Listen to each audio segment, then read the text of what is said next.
جب میں نے اپنا خدشہ ظاہر کیا کہ عربی زبان نہ بولنے کی وجہ سے پرابلم بن سکتی ہے تو مہا بولی، میرے ہوتے ہوئے کم از کم آپ لوگوں کو یہ پریشانی نہیں ہونی چاہیے، بلکہ میں تو یہ کہتی ہوں کہ وہاں پر آپ سب سے بہتر میں کارکردگی دکھا سکوں گی۔ جن جگہوں پر آپ مردوں کا جانا مشکل اور معلومات حاصل کرنا ناممکن ہوگا، وہاں پر میں بڑی آسانی سے اپنے نسوانی حسن کا جلوہ دکھا کر سب کچھ حاصل کر سکوں گی اور وہ راز لے سکوں گی۔ مہا اسرائیلی خفیہ ایجنسی موساد کی تربیت یافتہ تھی اور وہ کچھ بھی کر سکتی تھی، لیکن میری ہمیشہ کوشش رہی ہے کہ جہاں تک ہو سکے مرد ہی مشن کو سر انجام دے۔ بہرحال ہم نے جمبہ جانے کے لیے اپنی تیاری مکمل کر لی۔ میں نے احتیاطاً سب کاغذات اور ڈائریاں بھی ساتھ ہی رکھ لی۔ یہ ڈائریاں ہمارے لیے قیمتی سرمایہ تھی اور ہمارے آئندہ مشنز کا انحصار انہی پر تھا۔ 2 گھنٹے قبل دونوں میجر بھی سویلین لباس میں ہمارے پاس پہنچ گئے۔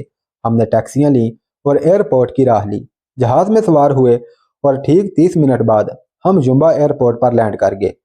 یہاں پر بھی ٹیکسیاں نہیں تھیں، لیکن کرنل نبیل نے 4 کاروں کا بندوبست کیا ہوا تھا۔ ہم کاروں میں بیٹھے اور شہر کی جانب ہو لیے، اور شہر کے شروع میں ہی گورنر ہاؤس کے قریب سرکاری ریسٹ ہاؤس میں ہمارے لیے 20 کمرے ریزرو کیے ہوئے تھے۔ میرے کہنے پر میجر نے ٹیکسی ڈرائیورز کو رخصت کر دیا۔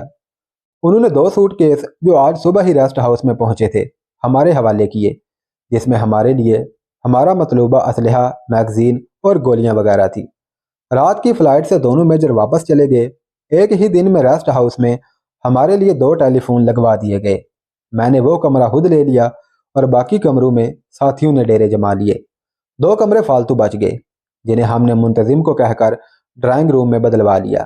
اگلے روز ہم سب ساتھی جمبہ دیکھنے کے لیے گاڑیوں میں نکل کھڑے ہوئے۔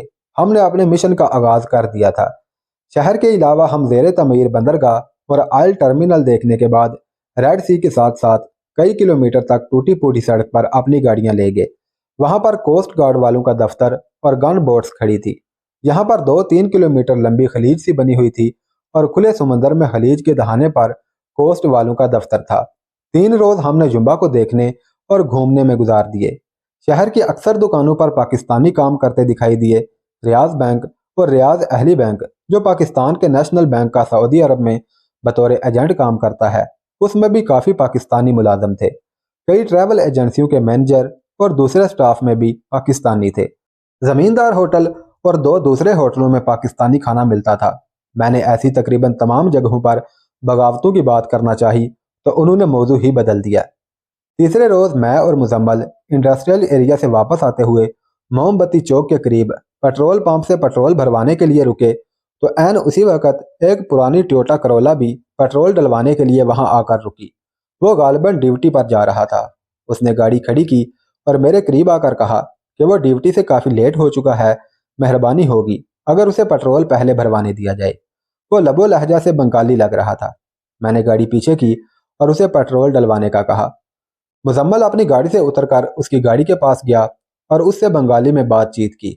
اس کی گاڑی میں پیٹرول ڈالا جا چکا تھا، لہذا اس نے اپنی گاڑی آگے کر کے سائیڈ پر لگائی اور باہر نکل کر مزمل کے کافی دیر تک گلے لگا رہا۔ پھر کچھ بات وغیرہ کر کے مزمل اسے میرے پاس لے آیا۔ اسی دوران میری گاڑی میں بھی پیٹرول بھر چکا تھا اور میں نے بھی اپنی گاڑی سائیڈ پر لگائی اور باہر نکل آیا۔ مزمل نے اس سے میرا تعارف کرواتے ہوئے کہا کہ یہ مبشر ہے اور میں اسے اس وقت سے جانتا ہوں جب میں کیپٹن تھا۔ 25 مارچ 1972 سے پہلے کے 6 ماہ میں مکتی باہنی اور غدار بنگالیوں کے خلاف 2 پرائیویٹ تنظیمیں البدر اور الشمس بہت متحرک تھیں۔ پاکستان کے شانہ بشانہ یہ دونوں تنظیمیں مکتی باہنی اور سول لباس میں بھارتی فوجیوں کے خلاف کارروائیاں کرتی تھیں۔ پاکستانی فوج نے ان کو اسلحہ بھی فراہم کیا تھا۔ مبشر پاکستان کا حد درجہ حامی اور وفادار تھا اور اپنی جان کی پرواہ کیے بغیر خطرات میں کود جاتا اور پاکستان کے دشمنوں کو ٹھکانے لگاتا۔ بنگلہ دیش بننے کے بعد یہ رپوش ہو گیا اور اس کے خلاف مجیب الرحمان گروپ کے 8 آدمیوں کے قتل کی FIR کاٹی گئی اور وارنٹ ایشو کیے گئے۔